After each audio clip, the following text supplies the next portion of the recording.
All right, for more insight on Made in China, we're joined by Shahram Taj. He is the chair of the Department of Management and Marketing at Lawrence Technological University.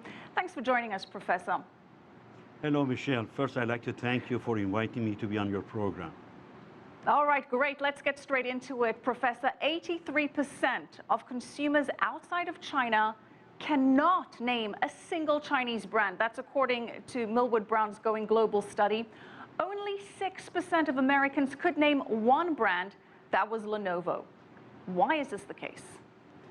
The case is more dealing with brand management. There's not been any brand management promotion in the western part of the country, in America and in Europe. While other companies have been decades of brand management promoting their brands, there's been very few effort from Chinese companies to promote their brands. Well, certainly more work needs to be done on that, but what would you say the image is of Made in China products globally? The Made in China product, if it is under the Western brand, they are good quality. But if it's under, Chinese brand, the perception is that it's dealing with, low quality. One issue would be because, there are different level of quality in terms of Chinese product. What you're selling domestically is not the same quality as they are selling in Western countries or in emerging countries. And is that an accurate perception?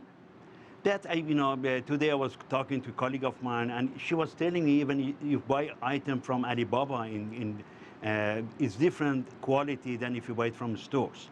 So this is the issue in terms of not having a consistent quality at different markets. But why is this the case? Apple, for example, which has great product reputation, makes its products in China. So why does this not translate across the board? This, again, is dealing because Apple is an American brand, it's made in China, it's quality everywhere. But somehow Chinese products, they have a reputation if they are sold in Western market, high quality, but in emerging market, in the Asian market, the quality is not as good as in Western countries. And then you have, go ahead. Let's take Hisense, for example. It's the top television brand in China, huge market. Outside of China, it has no recognition here in the US. What, for example, needs to be done to boost a Chinese brand like Hisense?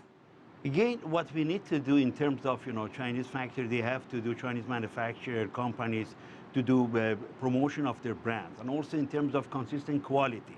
Again, as I mentioned, when the quality of the product made in China is not as good in domestic market in China or emerging market, we are living in a global village. People are talking. They can get into social media. If I want to buy a Chinese brand or any brand, I can easily Google about this particular product, and I get consumers' reaction about the product.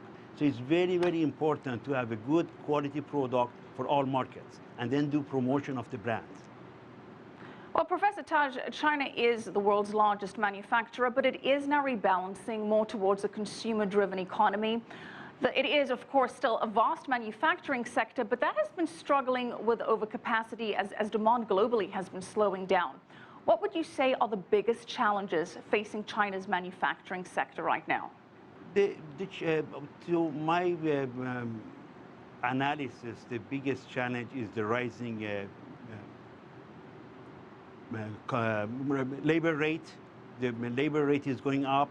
Also in terms of, the companies are not efficient.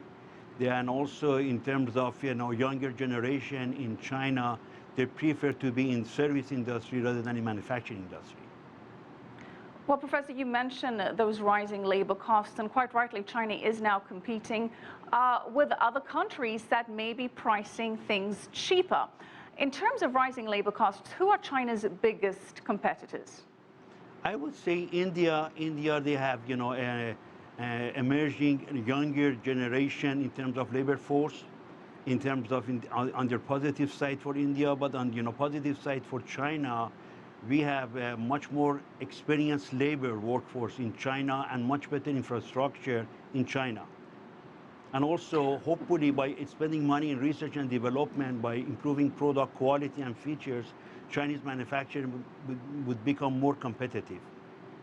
Well, what do you think the impact is going to be of China mobilizing more rural people to urban areas?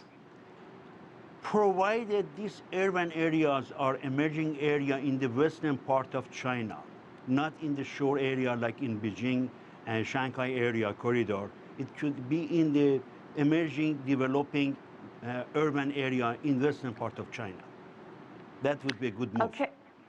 All right. We're going to have to leave it there. Thank you. Shahram Taj, Chair of the Department of Management and Marketing at Lawrence Technological University.